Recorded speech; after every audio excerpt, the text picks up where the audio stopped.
சென்னை கொடுங்கையூர் குப்பை கிடங்கு மறுசீரமைப்பு பணிக்கு பசுமை நகராட்சி பத்திரங்கள் மூலம் நிதி திரட்ட அனுமதி அளித்து தமிழ்நாடு அரசு அரசாணை வெளியிட்டுள்ளது. வடசென்னையில் அமைந்துள்ள கொடுங்கையூர் குப்பை கிடங்கில் 342.91 ஏக்கர் சதுப்பு நில பகுதியில் 252 ஏக்கர் பரப்பளவில் கழிவுகள் பரவியுள்ளன. நவீன ட்ரோன் தொழில்நுட்பம் மூலம் நடத்தப்பட்ட ஆய்வில் இந்த குப்பை கிடங்கில் 66,52,000 டன் கழிவுகள் குவிந்துள்ளதாக கணக்கிடப்பட்டுள்ளது.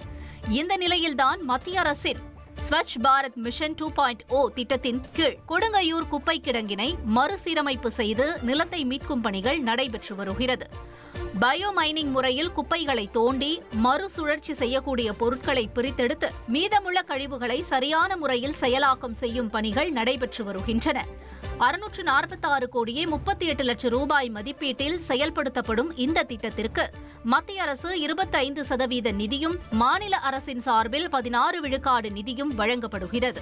மீதமுள்ள 59% நிதி சென்னை மாநகராட்சியால் வழங்கப்படுகிறது. இந்த நிலையில் இந்த திட்டத்திற்காக பசுமை நகராட்சி பத்திரங்கள் மூலம் நிதி திரட்ட அனுமதி அளித்து நகராட்சி நிர்வாகத்துறை சார்பில் அரசாணை வெளியிடப்பட்டுள்ளது. இந்திய பங்குச்சந்தை வாரியமான செபியின் விதிமுறைகள் 2015 கீழ் சென்னை மாநகராட்சி இந்த பத்திரங்களை வெளியிட உள்ளது. இந்த பத்திரங்களை வாங்கும் முதலீட்டாளர்கள் சென்னை மாநகராட்சிக்கு நிதி அளிப்பார்கள். பின்னர் அந்த தொகை வட்டியுடன் திருப்பி செலுத்தப்படும்.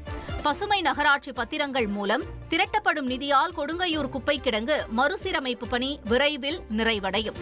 இதன் மூலம் கொடுங்கையூர் குப்பை கிடங்கு பிரச்சினைக்கு நிரந்தர தீர்வு கிடைத்து வடசென்னை பகுதி சுகாதாரமான நகரமாக மாறும் என்று எதிர்பார்க்கப்படுகிறது. கர்நாடகாவில் முதல்வர் மாற்றம் குறித்த ரகசியத்தை வெளியில் சொல்ல முடியாது என துணை முதல்வர் டி.கே. சிவக்குமார் தெரிவித்துள்ளார். கர்நாடகாவில் காங்கிரஸ் கட்சி ஆட்சி அமைத்து 2.5 ஆண்டுகள் முடிந்துள்ள நிலையில் முதல்வர் மாற்றம் என்ற சர்ச்சை தலை தூக்கியுள்ளது. இந்த நிலையில் பெங்களூரு தெற்கு மாவட்டத்தில் கனகபுராவில் செய்தியாளர்களை சந்தித்த டி.கே. சிவக்குமார் முதல்வர் மாற்ற விவகாரம் என்பது 5-6 பேருக்கு மட்டுமே தெரிந்த ரகசியம் என்றும் அதை தன்னால் வெளியில் கூற முடியாது என்றும் தெரிவித்தார். மேலும் சித்தராமையா கட்சிக்காக கடுமையாக உழைத்த தலைவர் என்றும் அடுத்த பட்ஜெட்டையும் அவரே தாக்கல் செய்வார் எனவும் குறிப்பிட்டார்.